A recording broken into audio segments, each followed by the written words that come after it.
distinguished guests, ladies and gentlemen, good evening, and welcome to AGBU, the Media Center. David, welcome to Beirut. This is the third and last event of 2 intense days of activities brought to you by the AYA in partnership with MoHR. MoHR and its founding member, Mrs. Rena Sarkis, have been essential in pulling up this international event. They lobby for the creation of a metastructure for human rights. Rena, welcome. This year is the commemoration of the 101 years of the Armenian Genocide. It's the 110th anniversary of the establishment of the AGBU by Nubar Pasha in Cairo, and it's the 85th year's anniversary of the AYA. And of course, it's the first visit of Mr. David Phillips to Lebanon, and we hope and we will try to make sure it's not the last. In the past 2 days, we did first a round table at the Armenian embassy, followed that evening by a panel discussion at the St. Joseph University. And here we are tonight at the AGBU for this conference. Contributed to these various events, His Excellency, Minister of Culture in Lebanon, Mr. Roni Areji, His Excellency, the Armenian Ambassador to Lebanon, Mr. Samuel Miketishian, Professor Henri Laurence, famous historian from the Collège de France, Dr. Misserian, our national historian and principal of Hagazian College, and many other pertinent intellectual and political figures. I would like to thank all my friends and colleagues at the AYA for their beautiful and passionate efforts. Without you all, none of this would have been possible. David, thank you for being such a precious ally and advocate of the Armenian cause. I will leave it to Mr. Wamila Roof, founding member of MoHR, to properly introduce Mr. David Phillips to all of you. Mr. Phillips will gladly take some questions after the public, from the public after the conference.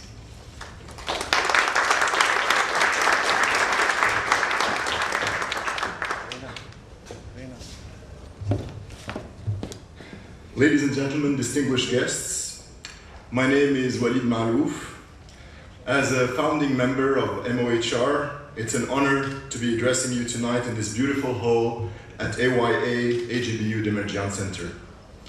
I'm actually very happy to be marking the 2nd anniversary of MoHR, our lobbying group, through partnering with AYA in bringing such a prestigious conference to our country. MoHR was founded 2 years ago by Dr. Rena Sarkis as a culmination of over 15 years of her continuous practice and involvement in human rights related matters in Lebanon. As one of our latest endeavors, Rena established a program to provide group therapy for torture victims of war in Lebanon. As you all know, Lebanon faces severe shortcomings in addressing the human rights issues, which are now exacerbated by the recent influx of refugees.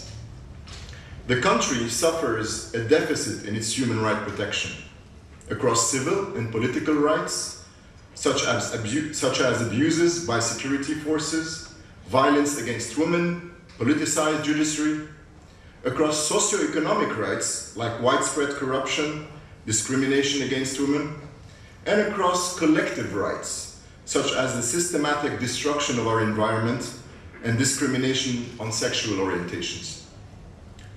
Currently, Lebanon's human rights protection institutional landscapes and laws is deeply fragmented, inefficient, and lacks accountability. At MoHR, our objective is to dramatically enhance the application of human rights, universal principles in Lebanon through lobbying for supporting the creation of a human rights metastructure that would be an effective catalyst of change with regards to all burning human rights issues currently affecting our country. One of our key achievements during the past year was the completion of a study advising on an institutional framework for human rights protection and enhancement in Lebanon.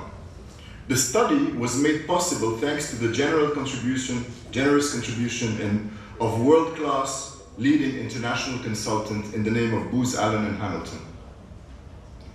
The study outcome outlines a clear roadmap that is now being followed by MoHR to disrupt the shameful state of human rights in our country.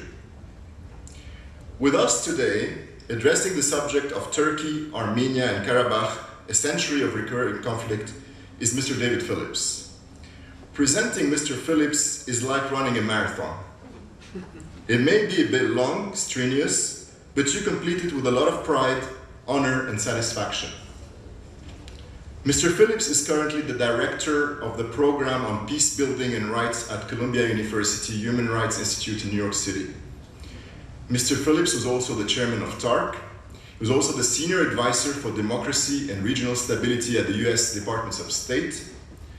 He was a senior advisor of humanitarian advocacy at the United Nations, a president of the Parliamentary Human Rights Foundation. In his career, David sat on an impressive list of boards and advisory boards since the late 1980s to date. A short list of those roles include Amnesty International, the International Rescue Committee Institute of Islamic Studies and Interfaith Dialogue. Mr. Phillips lives with his wife and twin daughters in New York City. So these are all things you could have read on the internet. What I can tell you, personally from first-hand limited experience, having had the privilege to attend a panel in his presence yesterday, is that Mr. Phillips is not your usual diplomat. He's bold, outspoken, has a deep knowledge that is based on hands-on experience negotiating human rights matters related to some of the toughest conflicts in the world, and hopeful, though highly pragmatic, in his future outlook. Please join me in warmly welcoming Mr. Phillips on stage.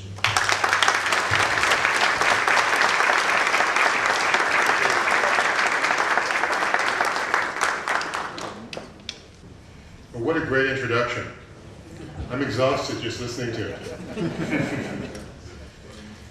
So I've been in Lebanon for a few days, and I have to say I feel so warmly welcomed here. You all have been so hospitable. I've had a great trip, and I look forward to continuing our cooperation and strengthening our friendship as we work together in the future. So a very warm word of thanks to you all for coming. A special acknowledgement to Ambassador Samuel Merkichian, who hosted us yesterday. Also the Lebanese Minister of Culture. Also want to acknowledge AGBU. It's great to be in these premises. I must say, being the father of twin daughters who are 11, I loved seeing the children in the elevator in their Taekwondo outfits and the girls playing basketball downstairs. It's so important to maintain continuity and a sense of cultural identity, particularly when Armenians have suffered the genocide and are working the world over to gain recognition of the events as genocide. MoHR has played such an indispensable role in arranging my visit. I'm grateful to MoHR for its efforts. And I also want to say a special word of acknowledgement to Viken Cherchian, the head of AYA, who has been with me every step of the way since I landed. Well, actually not every step of the way. Gary has been with me from the moment I stepped off the airplane to this evening. But I feel in very good company with you all, so thanks very much. Tonight I've been given an important task of discussing the situation in Nagorno-Karabakh. This is the third lecture that I've given over a 36-hour period, and it's a very important topic, and I'm very pleased that we included it on the agenda, particularly in light of Azerbaijan's recent aggression against Karabakh Armenians.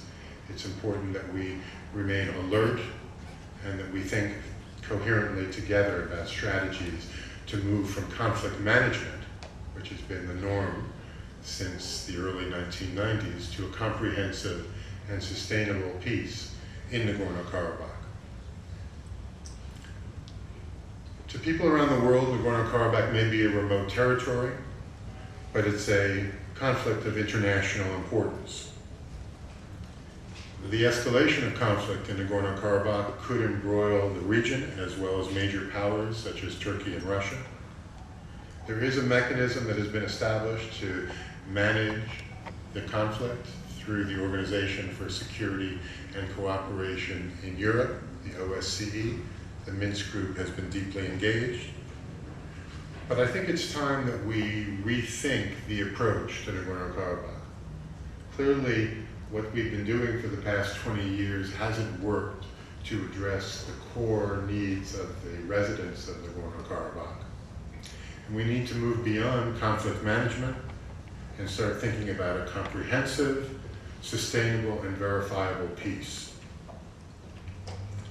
So I'm sure everybody in this room, myself included, was deeply troubled on April 2nd when violent conflict erupted in Karabakh. Hundreds of people were killed in a 4-day war.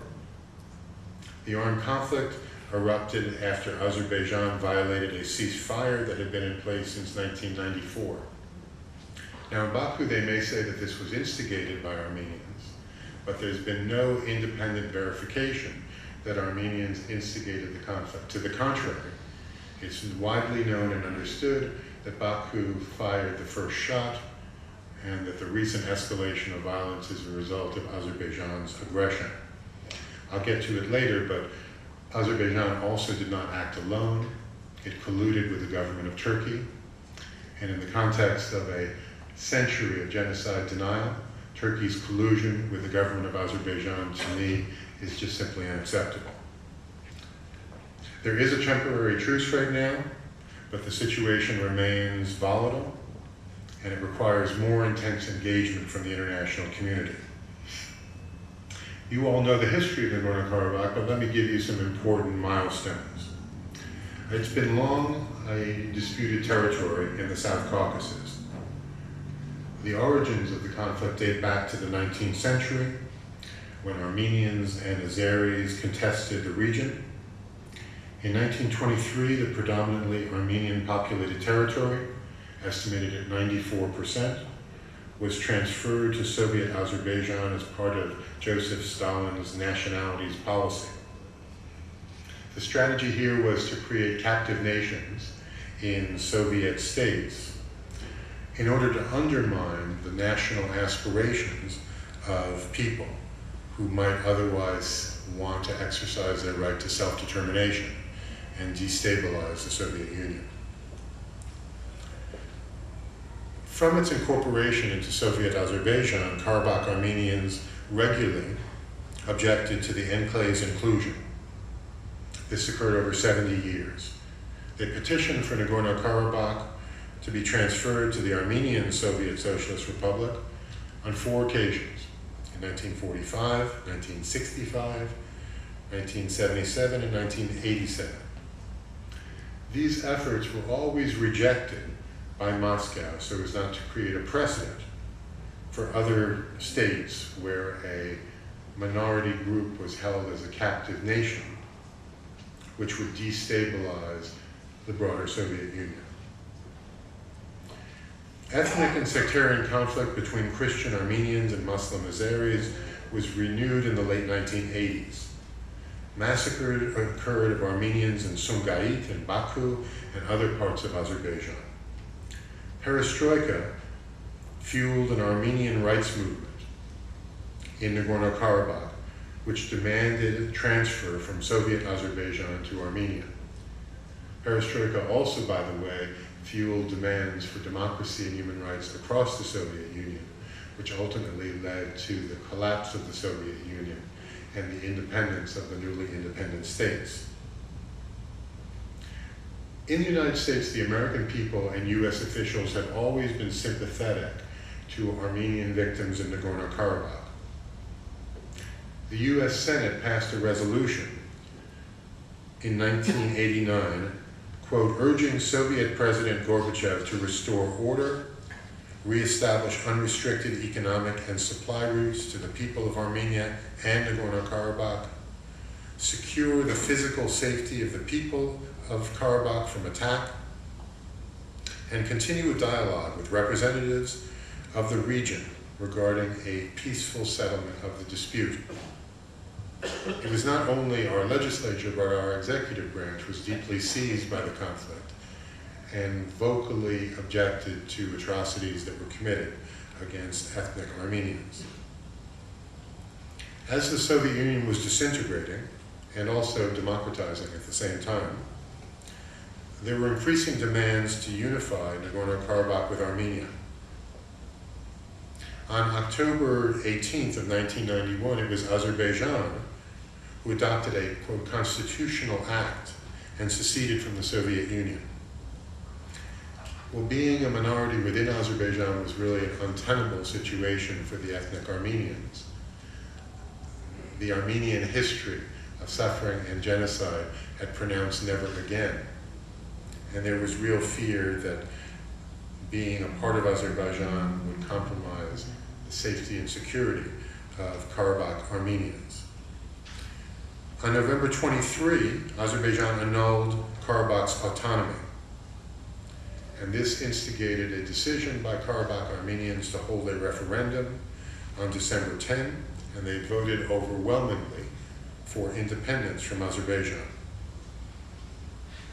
It's important to understand the context in which this was occurring. These events didn't occur in a vacuum. And there is some historical memory that we need to invoke as part of our discussion here this evening. The decision by Karabakh Armenians to vote for independence from Azerbaijan came in the context of crimes committed against Armenians in the 19th and 20th centuries, a very tragic period for the Armenian people. Armenians suffered bloody pogroms in the late 19th century, resulting in the death of an estimated 250,000 Armenians. I just want to reiterate the facts so that those who may dispute them know that we stand solidly on the side of truth. On April 24, 1915, 800 Armenian community leaders were rounded up and deported. Up to 1.5 million Armenians perished over the next 8 years. These events are widely recognized, including by the facilitated study of the International Center for Transitional Justice that was commissioned by the TARC as the Armenian Genocide. Now, Turkey still denies the genocide, calling it a mutual tragedy. And this ongoing denial has been institutionalized and turned into an industry in Turkey. For Turks, it's just too difficult for them to comprehend what their forefathers did to the Armenians. And the rhetoric of violence and hatred, which comes from the president of Turkey, Recep Tayyip Erdogan, fuels this kind of incendiary conduct. Armenians have suffered a pattern. They were massacred in Shushi, Nagorno-Karabakh's historic capital, in 1920. These deportations and pogroms were renewed in the 1980s. In the context of this insecurity, violent conflict erupted in February of 1988 with the Sumgait pogrom. It seriously escalated with the May 1991 Operation Ring under Soviet rule and peaked in the spring of 1994. Over 20,000 people died and over 800,000 Armenians and others were displaced in the conflict between Azerbaijan and Karabakh Armenians. The Republic of Armenia nobly and justifiably supported Karabakh Armenians during this conflict. Of course, in any conflict, there were claims of ethnic cleansing and atrocities on both sides, but we need to understand clearly the facts and the context in which these events occurred. This war ended with a ceasefire but no peace agreement. Karabakh Armenians have achieved a de facto independence. They opened the Lachin corridor connecting Nagorno-Karabakh to Armenia. They've also successfully set up effective institutions for self-government and to provide security. So how did the international community respond to all of this? At a meeting in Helsinki in 1992, what was then called the Commission for Security and Cooperation in Europe requested its chairman in office to convene a conference on the Nagorno-Karabakh conflict involving Armenia and Azerbaijan. The conference was held in Minsk, Belarus. In between the original meeting in Helsinki and the follow-up meeting in Minsk, the CSCE became the OSCE. The OSCE, in its fourth basket, which demanded democracy and human rights, played a very important role in creating the conditions that led to the end of the Soviet Union and the collapse of dictatorships and totalitarian regimes in Eastern Europe. In Minsk, the parties agreed to establish a mechanism under OSCE auspices as a forum for negotiations toward a peaceful settlement. In 1994, the mediation was institutionalized at the OSCE summit in Budapest. The so-called Minsk Group was given a strong mandate to mediate. It is co-chaired by France, the Russian Federation, the United States. The Minsk Group members, permanent members of Belarus, Germany, Italy, Sweden, Finland, and Turkey, as well as Armenia and Azerbaijan. Nagorno-Karabakh authorities initially attended the mediation sessions. However, the OSCE decided to deal with Karabakh Armenians through the Armenian delegation rather than give them an official standing and a seat at the table. Even though Turkey was a party to the conflict, it wanted a role as a co-chair. However, the OSCE viewed that as a direct party to the conflict, Turkey was unsuitable to perform this role. It was a party because of the blockade that it imposed on Armenia. It was also providing heavy and offensive weapons to Azerbaijan. Azerbaijan tried to change the composition of the Minsk Group, but these efforts were rebuffed. It was widely understood by the permanent co-chairs that including Turkey in a more leadership role wouldn't be conducive to the outcome that would establish justice and fairness in the region. Later in 1996 at the Lisbon summit, there were basic agreements on governing principles that were discussed, but they could never be formalized because the parties disagreed. Despite the unsuccessful efforts of the Minsk Group, it still remains the mechanism for conflict prevention and negotiation. Its original mandate hasn't changed. And on December 19th of 2015, President Serge Sarkisian and Ilham Aliyev participated in a summit at Bern, Switzerland, and the presidents issued statements supporting the ongoing work of the Minsk Group in order to mitigate the risk of conflict escalation. President Sarkisian also confirmed strongly his readiness for talks on a settlement that would be sustainable and could achieve peace. The United States Congress adopted the Freedom Support Act because it had a strong interest in the states of the former Soviet Union and especially of U.S.-Armenia relations.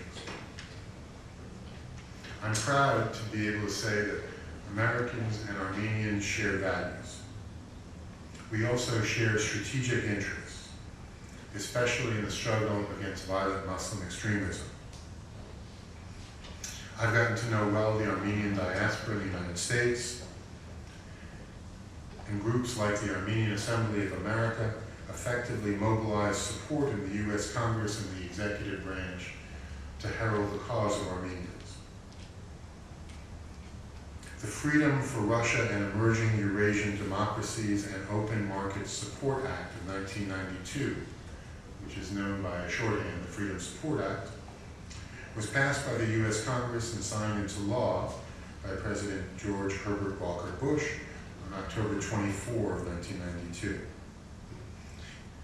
The Freedom Support Act is supposed to help the economies of countries in the former Soviet Union to open the societies, to create free markets, to promote democracy, basically to establish conditions of partnership between the United States and peoples in the newly independent states who were emerging from many years of totalitarian rule.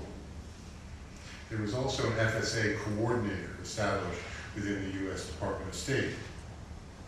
And I'm pleased to say that over the years I had the opportunity to work extensively in my U.S. government capacities with the FSA coordinator, who was always very supportive of our work on Armenian issues.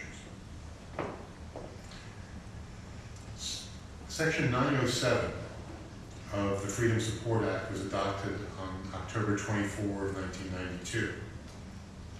907 was a measure that was pushed for by the Armenian American community. It prohibits assistance to Azerbaijan if it engages in aggressive military actions against Armenia or Nagorno-Karabakh. Azerbaijan was the only exception to the Freedom Support Act.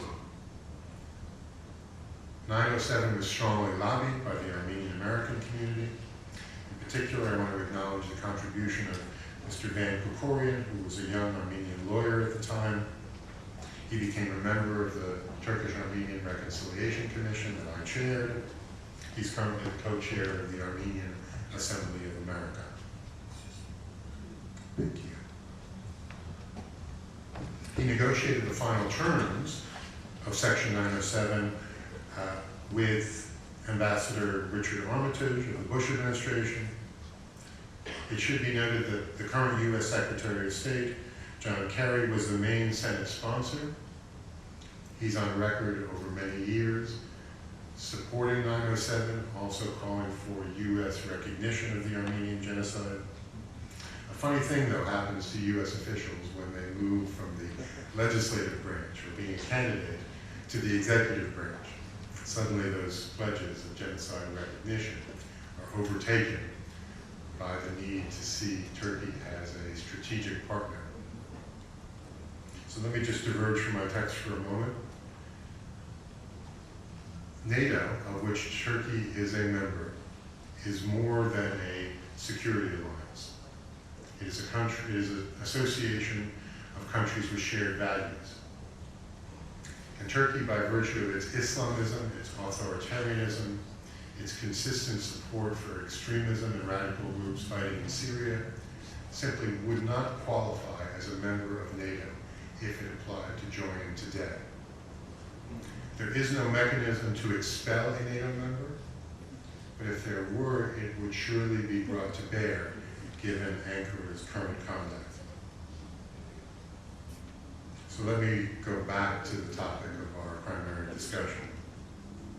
There was an amendment to Section 907 adopted in 2001 after the terrorist attacks against the United States. It allowed the President to create a waiver to 907 if it was necessary to support U.S. efforts to counter international terrorism, or if it is necessary to support the operational readiness of United States armed forces or coalition partners in countering international terrorism. This waiver was brought to bear on one occasion when it was deemed that Azerbaijan's cooperation in the Afghan theater was important. At the same time as that waiver was brought to bear, the U.S. made a decision to open military assistance and training to Armenia. And through the Partnership for Peace and other forms of train and equip, the U.S. and Armenia have established close coordination, working together on regional security. Since the conflict in Nagorno-Karabakh began, every U.S. administration has been committed to a peaceful, negotiated solution to the conflict. And it's not rocket science to figure out how to resolve this one. In 2006, the international community adopted something called the Madrid Principles, and it outlines the terms for a sustainable peace agreement concerning Nagorno-Karabakh. There are 6 elements. The return of territories surrounding Nagorno-Karabakh to Azeri control, interim status for Nagorno-Karabakh providing guarantees for its security and self-governance, a corridor linking NK to Armenia, the Lachen corridor, the future determination of NK status through a referendum.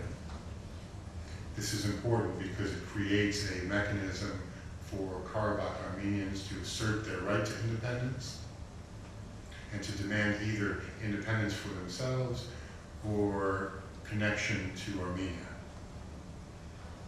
The Madrid Principles also address the plight of internally displaced persons, gives them the right to return to their homes, and it calls for an international security guarantee through a UN-sponsored peacekeeping operation.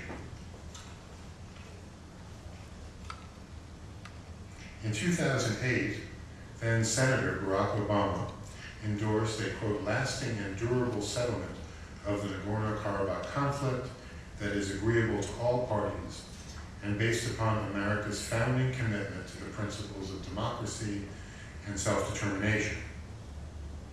However, once Mr. Obama was elected president, Nagorno-Karabakh was simply not a top priority.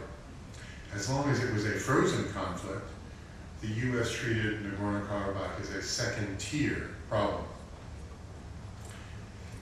Now, I don't approve of this, but we need to understand and have some sympathy for the challenges facing a US president. In the 1990s, the US was preoccupied with Serbian aggression in Bosnia and Herzegovina. US diplomacy that was led by Ambassador Richard Holbrooke, with whom I worked at the State Department, was indispensable to the Dayton Agreement. In 1999, the US led a multinational coalition to prevent from happening in Kosovo what had happened in Bosnia. It also led a process of international recognition for Kosovo as an independent and sovereign state. And I'm extremely proud of the fact that the United States went to war to prevent a genocide there. The terror attack of September 11th, 2001 was a defining moment in our new century. I was in my office at the Council on Foreign Relations in New York. The windows were open wide. I heard the screeching plane as it came down over the skies of Manhattan. Of course, it didn't really register what was going on until I saw the news moments later. And I put two and two together and realized that I had heard the plane as it was making its attack approach.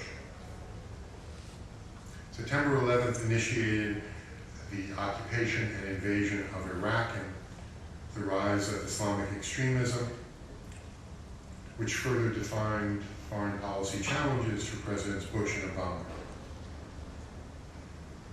Now, the United States is a great power. We should be able to do multiple tasks, including fighting a war on terrorism and also working towards peace in Nagorno-Karabakh. Early in the Bush administration, the parties were convened at Key West in Florida to iron out a peace agreement. But that negotiation failed, even though the basic parameters of the agreement were known to all. The atmosphere simply wasn't right. Thereafter, the U.S. kept the issue of Nagorno-Karabakh on the back burner, and with NK as a frozen conflict, the U.S. focused on more pressing problems. U.S. administrations were willfully ignorant. Beginning with the initial ceasefire in April 1994, Azerbaijan and Armenia have reported over 7,000 breaches of the ceasefire. These escalating and well-documented ceasefire violations in Nagorno-Karabakh occurred in greater frequency over recent years. I want to speak now about Russia's role in this conflict. Russia has helped to fuel tensions. Russian weapons have poured into the region. Moscow sold lethal S-300 surface-to-air missiles to Armenia. Russia strengthened its 102nd military base in Gumri, near Armenia's Turkish border. After Turkey shot down a Russian Sukhoi fighter plane that had briefly strayed into Turkish airspace for 17 seconds. Russia rapidly expanded its deployment of MiG-29 and Sukhoi fighter jets to Armenia. MP-24 helicopter gunships were stationed at the Erebuni airfield, 20 kilometers from Armenia's border with Turkey. Tanks, artillery, and other mechanized units were deployed in Gomri. Now, we might applaud Russia's security assistance to Armenia if it wasn't for the fact that Russia was playing a dirty double game. While supporting Armenia, it was also selling weapons en masse to Azerbaijan. Flush with revenue from its oil and gas sales, Azerbaijan became the second largest arms importer in Europe between 2010 and 2015. Approximately 85% of its weapons were bought from Russia. In 2015, Azerbaijan spent $4 billion buying weapons. Prime Minister Dmitry Medvedev defended Russia's arms sales, indicating that Russia was simply trying to maintain a balance of power in the region. A region which is a major conduit for energy resources from the Caspian Sea. Well, if you're seeking peace in a region, you shouldn't be selling sophisticated weapons to the two parties who are at dispute. Doing so to me is cynical, it undermines the cause of peace, and it reveals the true interests of Russia in the South Caucasus. Now, Armenian officials we know have a close relationship with Moscow, but they publicly expressed concern about Russia's arms sales to Baku, which helped to militarize the region and embolden Baku to take action in Nagorno-Karabakh recently. Russia's security cooperation should also be a wake-up call. It casts doubt on the bedrock principle of mutual defense, which is established as part of the Russia-Armenian relationship. None of this should have taken us by surprise. I'm sure you've been in touch with your friends and family in Nagorno-Karabakh and Armenia. We all saw this coming.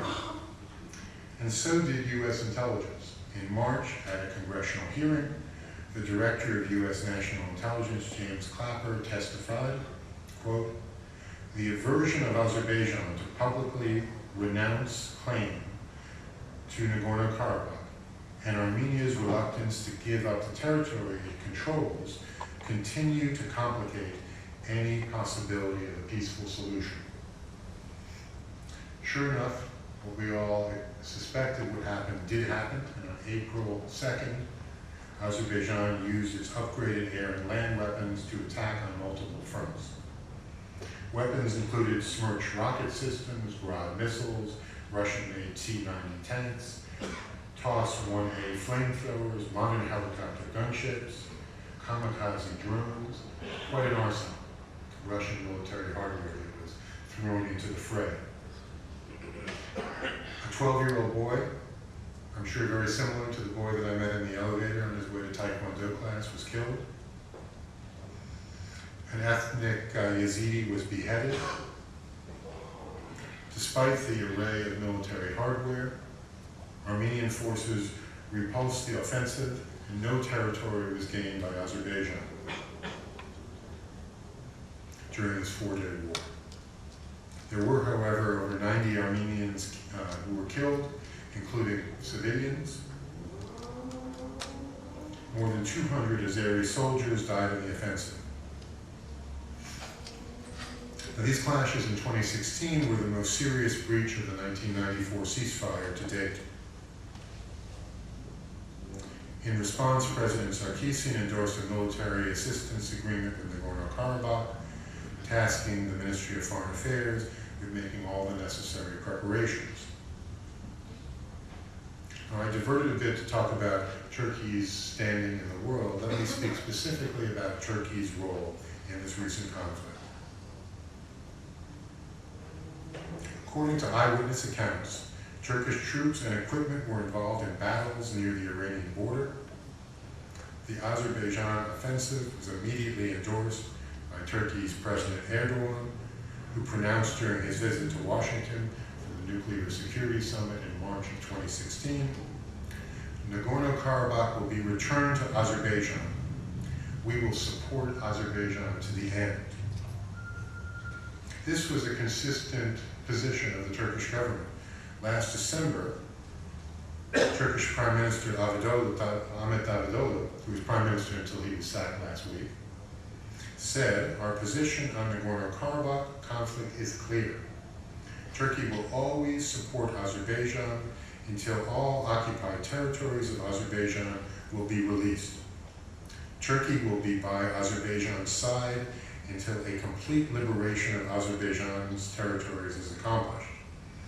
Every inch of Azerbaijan's land is dear, and those lands will be liberated. Now, why were Turkish officials so outspoken? They simply made a calculation that there would be no pushback from the international community. Ankara has concluded, given all the signals that it received, probably rightly so, that it is indispensable to Europe's efforts aimed at controlling the migrant crisis. And let's acknowledge that Turkey has provided humanitarian assistance to more than a couple of million Syrian refugees. Let's also know that these refugees are caused by Turkey's military assistance to jihadi groups. So Turkey is itself a direct contributor to the refugee crisis.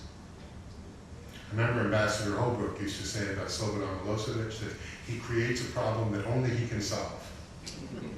Well, in this instance, I think that we could probably say the same about President Erdogan. This year, the rotating chair of the OSCE is Germany.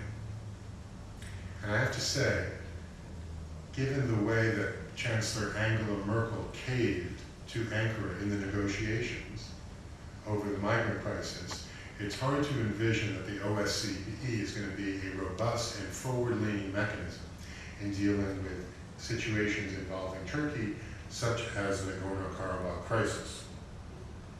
In my view, because of the laws of refoulement, it is wrong and illegal to return refugees.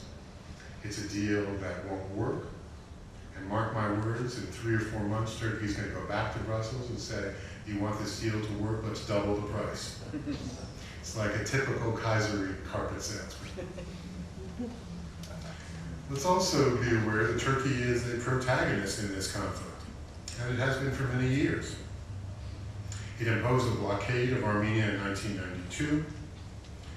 Erdogan deliberately scuttled the 2009 protocols to open the border and have diplomatic relations with Armenia, which well-intended Turkish diplomats negotiated under instructions from President Gül.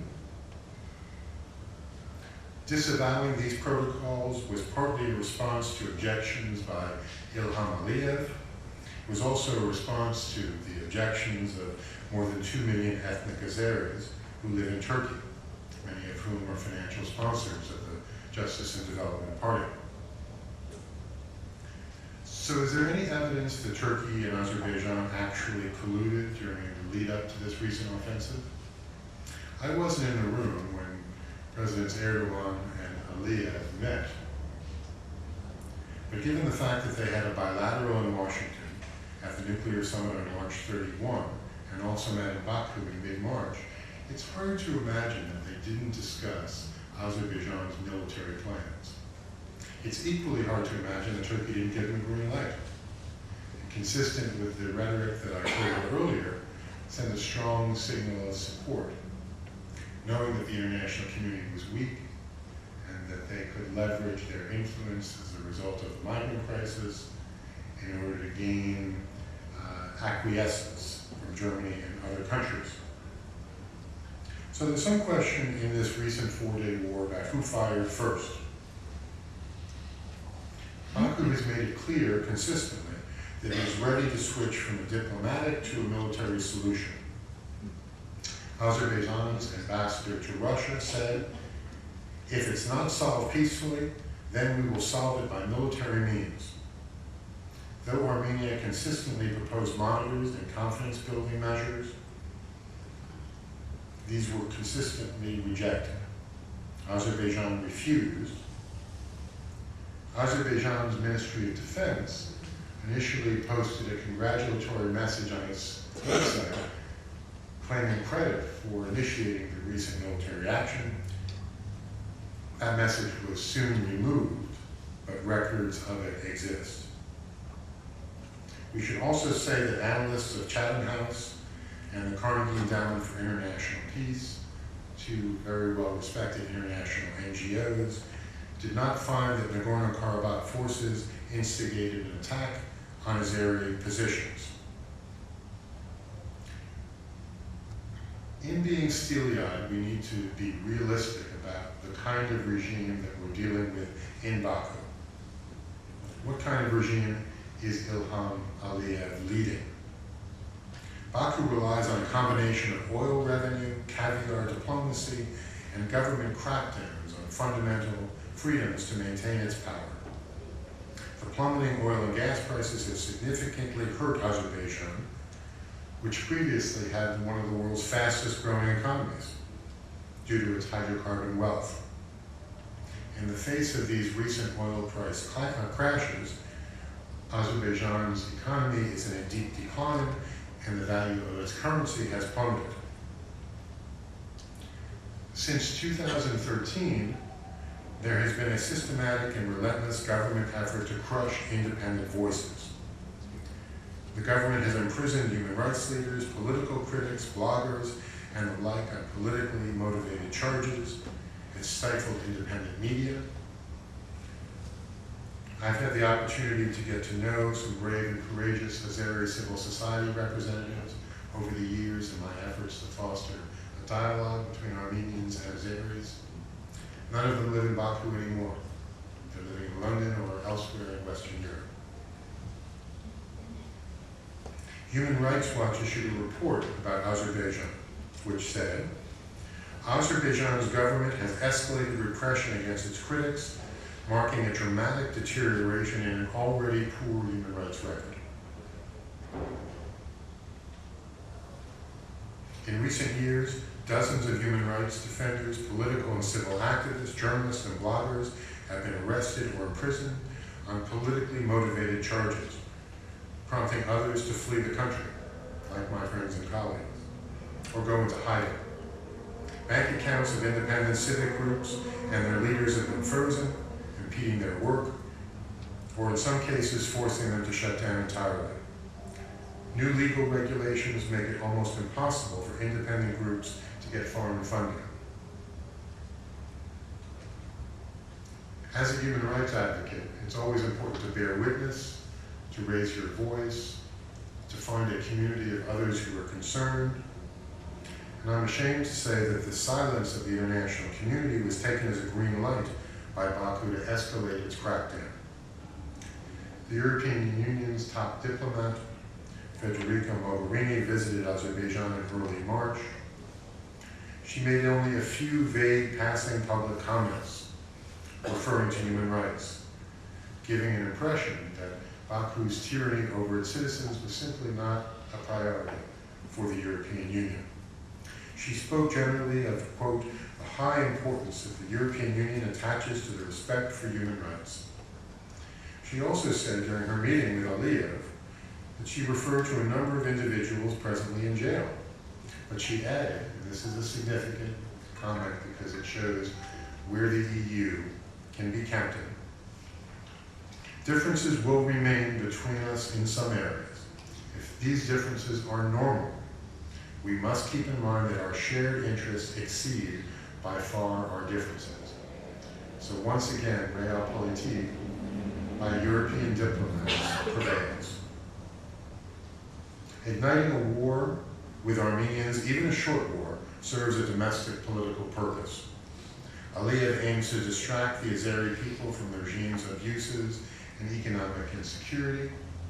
In my view, Erdogan's complicity similarly is intended to distract the Turkish people's perspective of the deteriorating human rights conditions in Turkey and the increasing authoritarianism there. So what do we do about it? I think any of you who have attended my lectures over the past couple of days know that I always think practically about an outcome, about a next step. We need to be realistic, of course. Armenia has a strategic military relationship with Russia, but it also maintains good relations with the United States and the European Union. Armenia participates actively in NATO's Partnership for Peace program, and according to a senior NATO official, Armenia's contribution to international security has been, quote, very impressive. Armenia has also been generous to the victims of Syria's civil war. So far, it has accepted more than 20,000 refugees from Syria. I know from my discussion with Armenians here in Beirut over these past days that your sympathy and support in Lebanon also goes out to the victims of Syria's conflict. So with Russia and Turkey at odds, and we shouldn't estimate the degree of their disagreement, a proxy fight may be escalating in Nagorno-Karabakh. We should all take a deep breath, and we should remind ourselves that there is no military solution in Nagorno-Karabakh. There may be some Karabakh Armenians who want to fight to solve the problem. Such a fight would be a disaster for all, and we would see thousands of Karabakh Armenians killed as a result. So we need to recommit ourselves to diplomacy, to political dialogue. The international community has a security interest in preventing an all-out war that would have regional implications. We don't want to see Russia and Turkey jump in full bore and engage in a military conflict of their own. So let me give some action items that we can consider. You all know that I'm always talking about action items. The U.S. should not soft pedal Azerbaijan's aggression, nor can Washington condone Turkey taking up arms against Armenians. The Obama administration and the administration of our next president needs a fact-based, principled approach to prevent the escalation of deadly violence in Nagorno-Karabakh. There's no room for happy talk. We need to see things as they are, and we need to respond appropriately. The potential for U.S. leadership, which is greatly underutilized in the world today, is a reminder of what more we can do to advance the cause of peace. The United States and Russia, as great powers, must intensify their mediation and their willingness to work together. We saw a joint statement from Secretary Kerry and Foreign Minister Lavrov scheduling the next round of talks in Geneva about Syria for the 17th. This renewed cooperation between the U.S. and Russia over the Syria conflict shows that the two countries can work constructively together, even when they support opposite sides in an armed conflict. The U.S. and Russia should intensify their cooperation through the Minsk Group and work together towards a more robust mediation. In the meanwhile, there are already too many weapons in the South Caucasus. Both countries are already too well armed. Both the United States and Russia should agree to suspend weapon shipments to Armenia and Azerbaijan and to monitor third parties, namely Turkey, who might otherwise transfer weapons. Now, the mediation format of the Minsk Group also needs to be revised.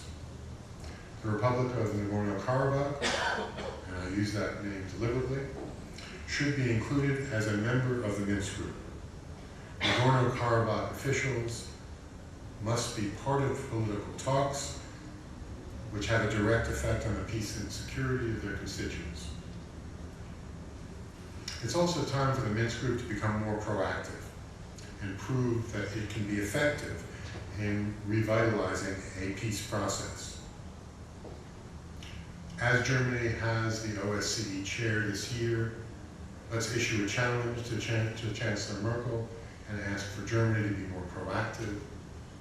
The OSCE works as a consensus minus one body. I'm confident that if the United States and France and others make the case for more robust leadership, that we'll see some result.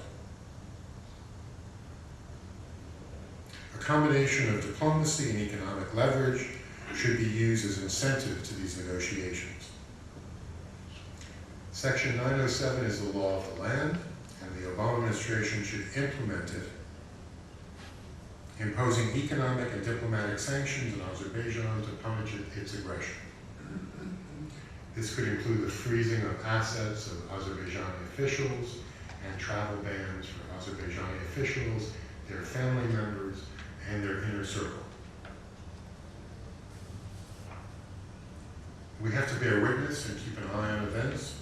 The OSCE should deploy monitors around Nagorno-Karabakh to deter future aggression. The Armenian side has said it is willing, and members of Congress have authorized the deployment of OSCE observers at the line of contact for better oversight of the ceasefire. So when we think about the hotspots in the world today, all the places where violent conflict could become more deadly, tragically, Nagorno-Karabakh is one of the most dangerous places in the world. Efforts to make Nagorno-Karabakh a proxy war would be a terrible precedent, not only taking a huge toll and inflicting human suffering, but it would also send a message to great powers that it can support parties to a conflict in order to pursue broader geopolitical objectives, without consideration to the people on the ground who are directly affected when there is war. Now, I'm a big believer in multilateral diplomacy. The US shouldn't be the world's policeman. We can't do it alone. But multilateralism only works when great powers work together. I'm confident that the conflict in Nagorno-Karabakh can be resolved with vision, leadership, and international cooperation. I urge the current administration and our president-elect in November to be proactive and principled in pursuit of peace. Not only will the Armenian people appreciate America's contribution, but peoples of the South Caucasus and the world will also take measure of America's commitment to do what's necessary and to do what is right. I thank you all for your attendance and we'll welcome your questions.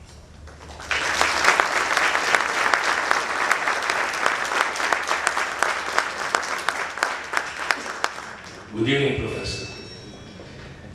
While we need to rethink pathways to a sustainable peace in the Middle East and the Southern Caucasus, the American-Armenian common strategic interests may need some leapfrogging and qualitative jumps both ways, alongside but also beyond OSCE traditional efforts.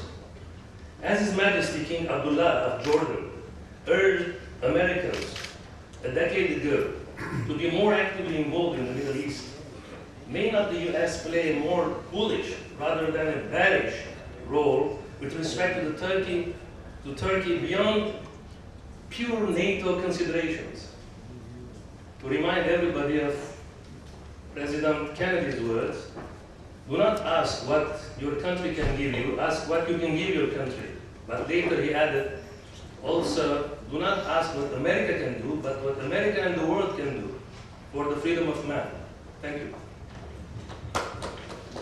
So let's say the freedom of man and woman. So the U.S. role in the Middle East, in my view, has been very weak. We've been singularly focused on the Iranian nuclear deal. Because we didn't want to create an adversarial relationship with Tehran, we've shied away from involvement in any other situations that might antagonize the Islamic Republic of Iran. In my view, we can do multiple tasks. And today in my meeting with Lebanese officials, consistently, they all asked for the United States to do more to stabilize this country, to put pressure on members of parliament so that they would convene with a quorum and elect a president.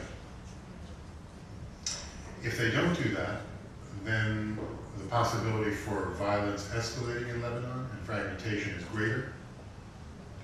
So the United States needs to step up to the plate. I'm not going to dispute the wisdom of the Iran nuclear deal, although it is still untested. But we need to be even-handed in our approach elsewhere, and we need to be actively engaged. Giving rhetorical speeches simply isn't enough. As a professor, I can do that. But when you're Secretary of State, you have to walk the talk. I think implied in your question is also an evaluation of the Minsk Group. And it's been more than 20 years. What's the Minsk Group actually done? Has it succeeded in preventing ceasefire violations? There are 7,000 instances that have been reported. Did it succeed in monitoring and preventing Azerbaijan's recent aggression? The answer is simply no. There should be within the multilateral agencies a built-in mechanism to evaluate their performance and to publicly task them with more responsibility and greater resources to do the job. And if they're not effective or willing or able to do the job, then there's really no reason to continue them. The risk here in disbanding the Minsk Group is that that might be taken as a green light by Baku to further escalate the conflict. And we all agree that violent, deadly conflict is not desirable, but nor is it desirable to have diplomats meeting in Geneva year after year and accomplishing almost nothing. So we have to be more results-oriented, and we have to be more fact-based in the way we approach the situation.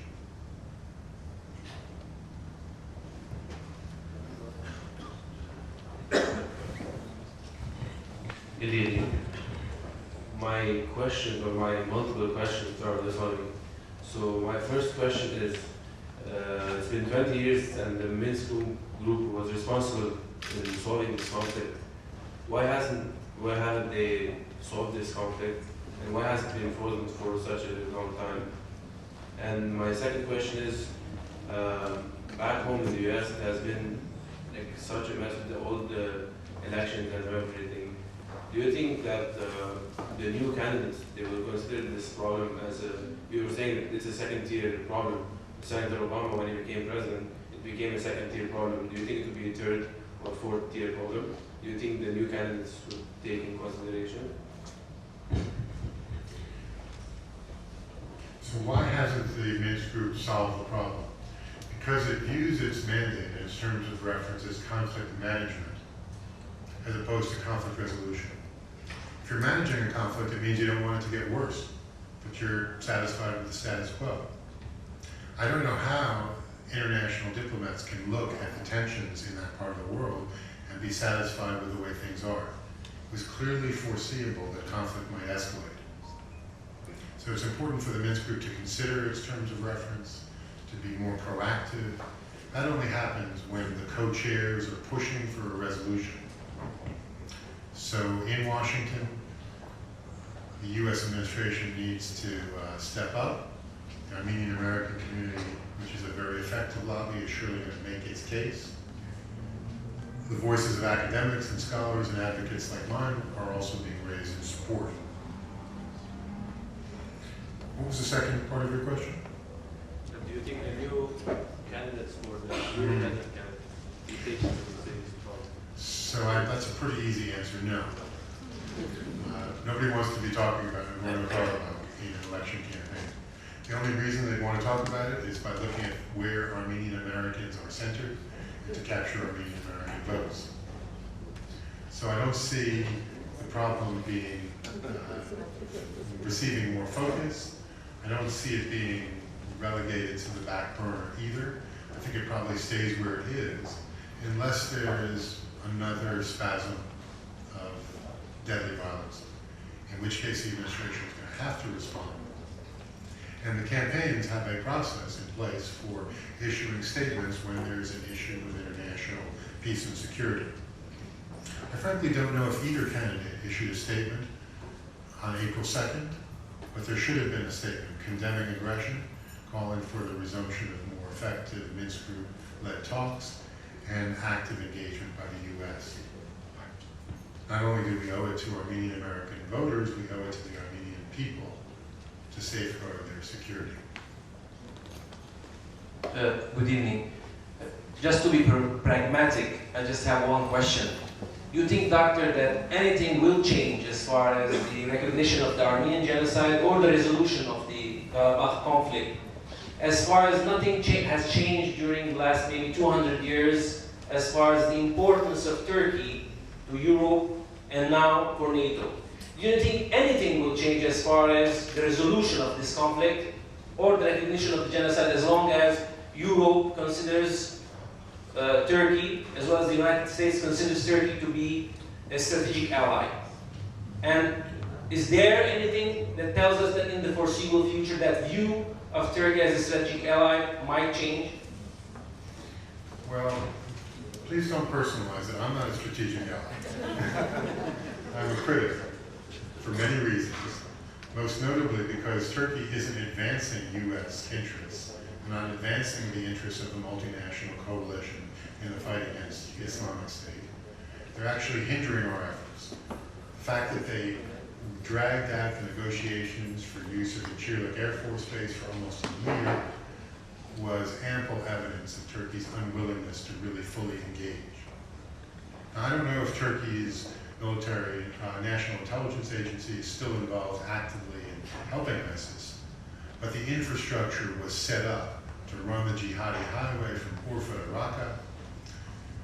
The access to Raqqa is now being constrained because the People's Protection Forces, the Syrian Kurdish fighters, are closing that gap between Jarablus and Azaz.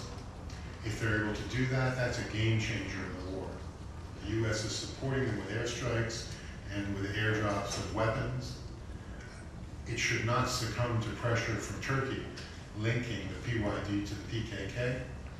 If anything, it should renew and intensify its support to Syrian Kurds.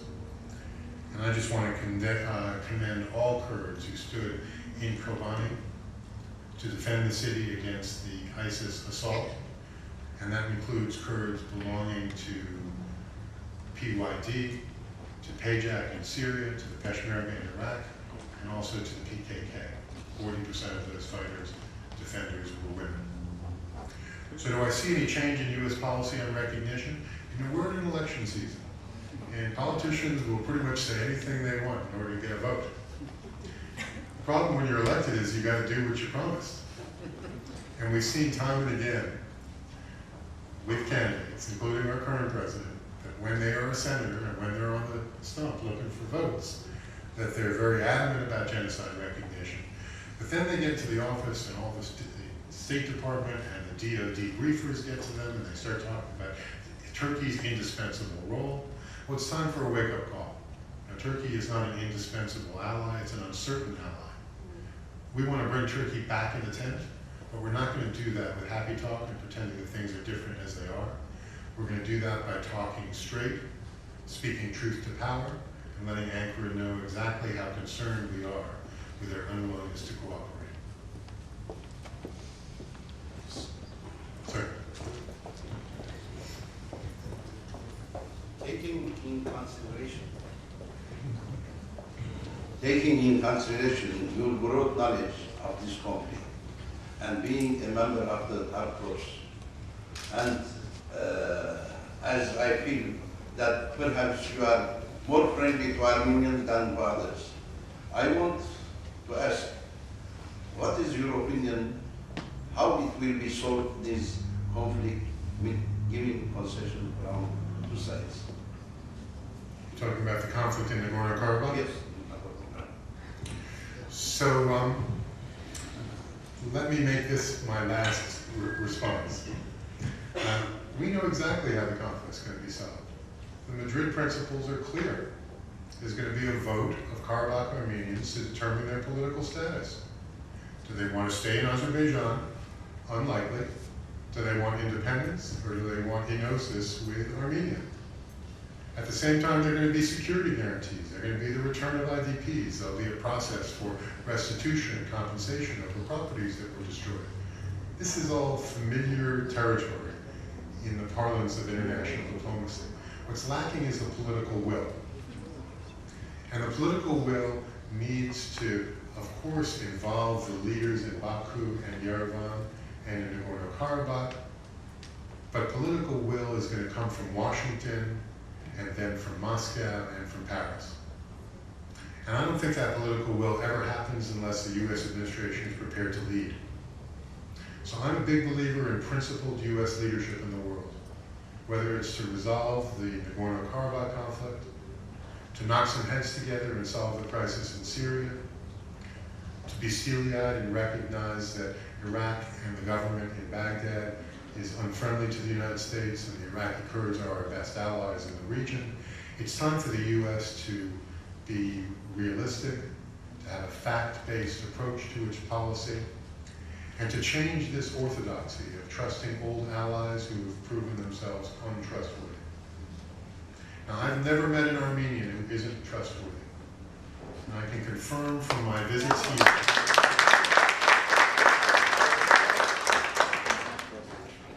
confirm from my visits here that the Armenian community around the world is unified in their demand for genocide recognition and in their pursuit of preserving Armenian culture and strengthening the Armenian state. So it's been my honor to spend these days with you. I feel very fortunate to have made new friends in Beirut. I'm very grateful to my hosts here and thankful to you all for attending my lecture this evening. Thank you very much.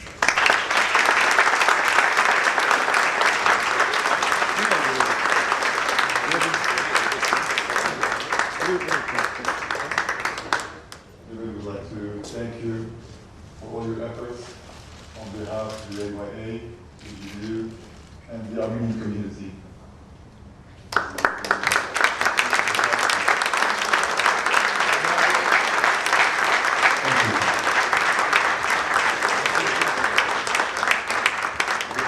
Same to Rena Sarkis for her great effort for letting this happen.